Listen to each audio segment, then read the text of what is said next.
আজি অভয়চন্দ্ৰিকা যুৱ সংঘ আৰু অভয়পুৰ গাঁও উন্নয়ন সমিতিৰ কাৰণে এটা গৌৰৱৰ দিন বুলি ক'ব লাগিব।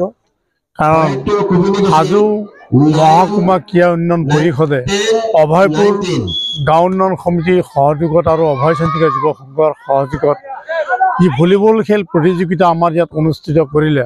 আৰু আমি জানিব পাৰিছোঁ তেখেতসকলৰ এইবাৰ ৰূপালী জয়ন্তী বৰ্ষ পালন কৰিব।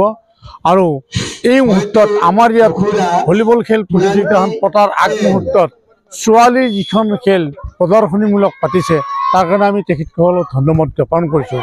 লগতে ধন্যবাদ জ্ঞাপন কৰিছোঁ আজিৰ এই খেলখন যিসকল মহান দাতা অৰ্থাৎ সমাজসেৱক মাননীয় প্ৰয়াত পৰেশচন্দ্ৰ মালাকাৰ ডাঙৰীয়া আৰু তেখেতৰ সহধৰ্মিণী হৈ বাসন্তী মালাকাৰ ডাঙৰীয়ানী সোঁৱৰণত তেখেতসকলৰ পৰিয়ালবৰ্গৰ হৈ আজি ইয়াত উপস্থিত আছে আমাৰ ভাতৃপ্ৰতিম বন্ধু অৰবিন্দ মালাকাৰ ডাঙৰীয়া, লগতে উন্নয়ন পৰিষদৰ সমূহ বিষয় বিষয়া দ্বিজেন শৰ্মা ডাঙৰীয়া আদিকে কৰি যিসকল মহান ব্যক্তি আমাৰ ইয়াত উপস্থিত হৈ আমাক উৎসাহিত কৰিলে, তেখেতসকলৰ আমি আগতীয়াকৈ ৰঙালীবোৰ আন্তৰিক শুভেচ্ছা জ্ঞাপন কৰিছোঁ।